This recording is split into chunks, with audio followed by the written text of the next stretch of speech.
Elon Musk is betting everything on Starship, a next-generation rocket, with the potential to fundamentally reshape humanity's future in space.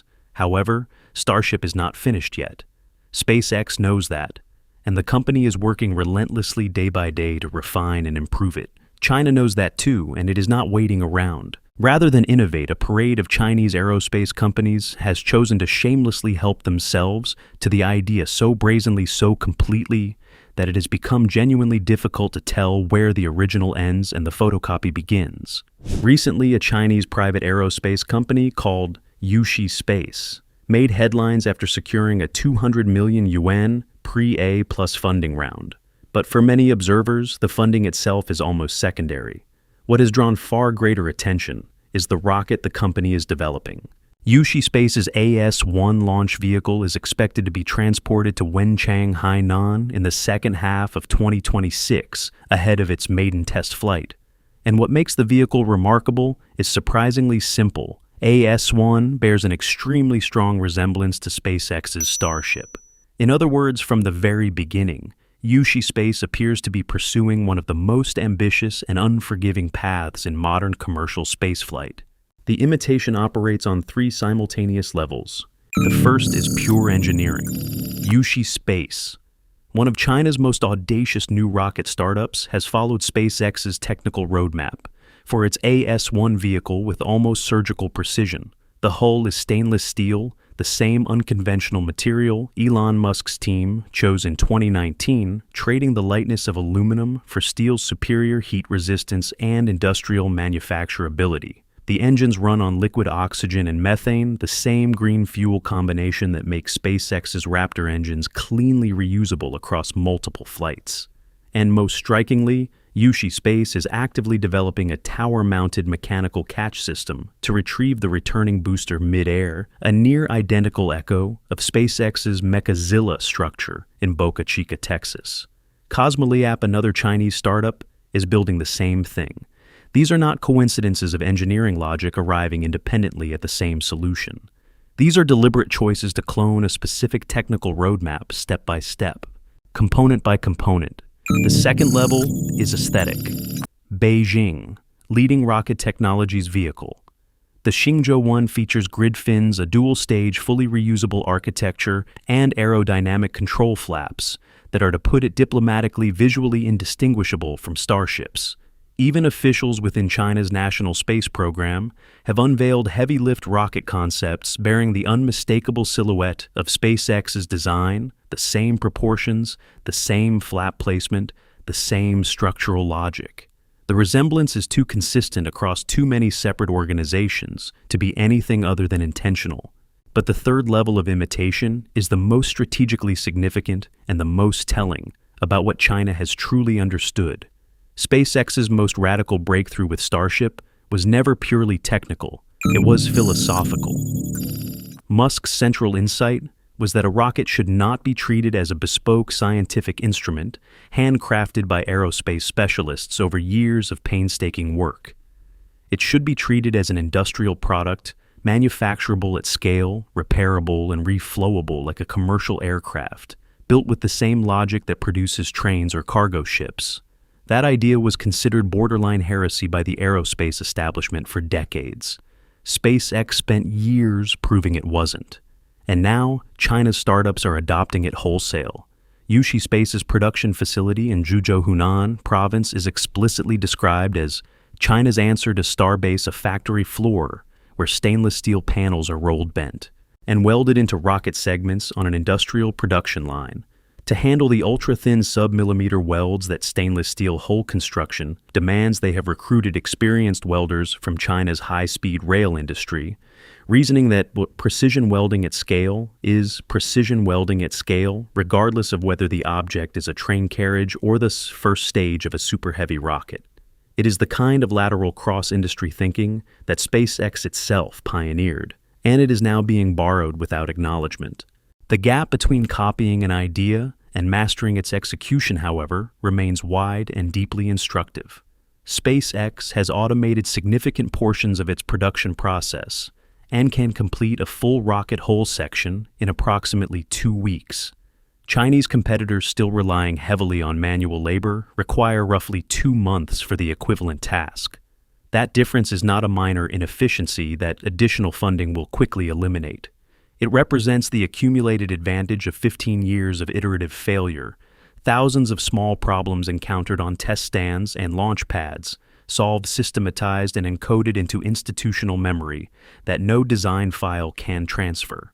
The operational knowledge embedded in a mature aerospace program, what engineers sometimes call tribal knowledge, is invisible in any blueprint. It lives in the hands of the people who built the thing that failed, figured out why, and built it differently the next time. China can copy the shape of that process. It cannot copy the history of mistakes that made the process work. Recent results confirm this.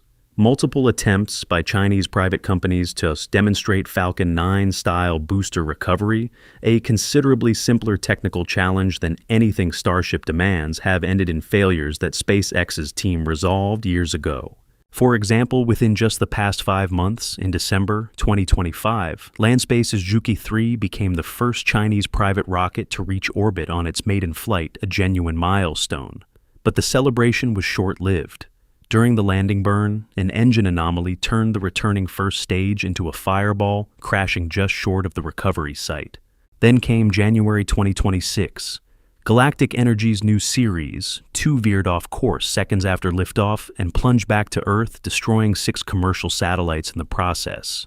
To make the day even more painful, a state-operated Long March 3B failed the same morning, 2 rockets, 2 failures, one day.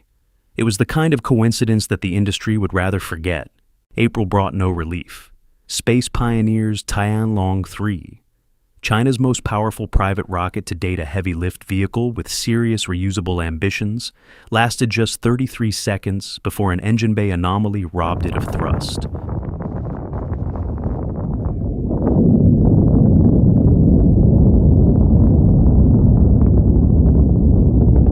The rocket broke apart. No payload reached orbit. Another debut, another failure.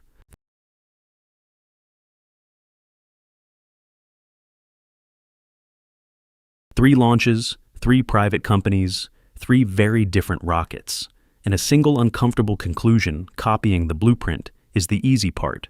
Making it actually fly reliably repeatedly, and in one piece, is the part that SpaceX spent a decade learning how to do. The conceptual framework has been borrowed cleanly. The execution gap remains substantial. As for Elon Musk, he has not been particularly bothered by the imitation. In fact, he has gone as far as praising the attempts by Chinese private space companies to follow in SpaceX's footsteps. But he was equally direct about where the comparison ends. But Starship is in another league. It reads almost like a prophecy. For any company attempting to replicate what Starship represents, the road ahead is anything but simple. What SpaceX has built took years that cannot be borrowed, and the capabilities of China's space companies still have a long way to go before they can even begin to close that gap. Do you agree with this? Let me know by saying yes in the comments below. And if you're new here, don't forget to subscribe to the channel for daily analysis and updates on SpaceX and the global space industry. To be fair, China's aerospace ambitions don't exist in a vacuum. They are backed by one of the most deliberate, well-resourced, and strategically coordinated government programs on the planet. And understanding that context is essential to understanding why dismissing China's space industry as a copycat operation misses the larger picture entirely. The numbers alone are difficult to ignore. In 2025, China executed over 90 orbital launches, setting a new national record. In the span of just 5 years, it returned the first lunar samples from the far side of the moon, completed its own low Earth orbit space station, and successfully landed a rover on the surface of Mars. These are not the stumbling achievements of a country finding its footing in space. They are the results of a nation that has made a deliberate top-level decision that space is a domain it intends to dominate and has aligned its industrial, financial, and academic machinery to match that ambition with unusual discipline. Investment figures tell the same story. Chinese spending on commercial space grew from roughly $340 million in 2015 to $3.81 billion in 2025, more than a tenfold increase in a single decade. Over that same period, China channeled an estimated $104 billion into civil, military, and commercial space programs combined. They see space and AI as two of those industries that are going to help catapult China to become a global leader, said Dave Cavosa, president of the Commercial Space Federation, whose organization recently co-published a report with Arizona State University's New Space Initiative carrying a direct warning. If the United States does nothing, China could surpass it as the dominant force in space within 5 years.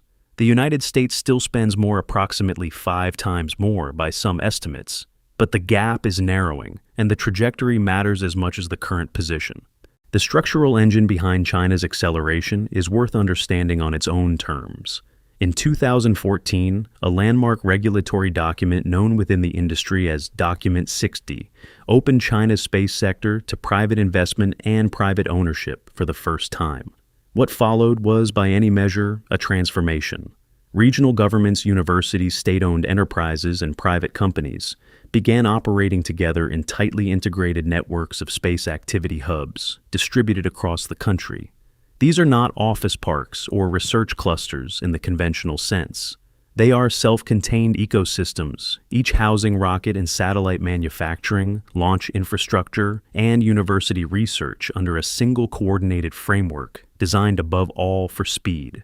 Today, China has more than a dozen private rocket manufacturers. Several are actively developing reusable launch vehicles. The ecosystem that produced them did not emerge organically. It was engineered. President Xi Jinping has made the strategic intent explicit. Space alongside artificial intelligence has been framed at the highest levels of Chinese government as one of the 2 pillars most likely to determine global leadership in the coming decades. China is not simply competing in space. It is treating space as a theater of national strategy. The ambition reaches well beyond launch vehicles. In 2020, China completed Beidou, its own global satellite navigation system, and a direct rival to GPS. Thousands of internet satellites, an explicit answer to SpaceX's Starlink, are in development and gradual deployment. Through the Belt and Road Initiative, China has moved far beyond building and launching satellites for partner nations, now constructing entire ground station networks and space facilities in countries like Egypt and Pakistan.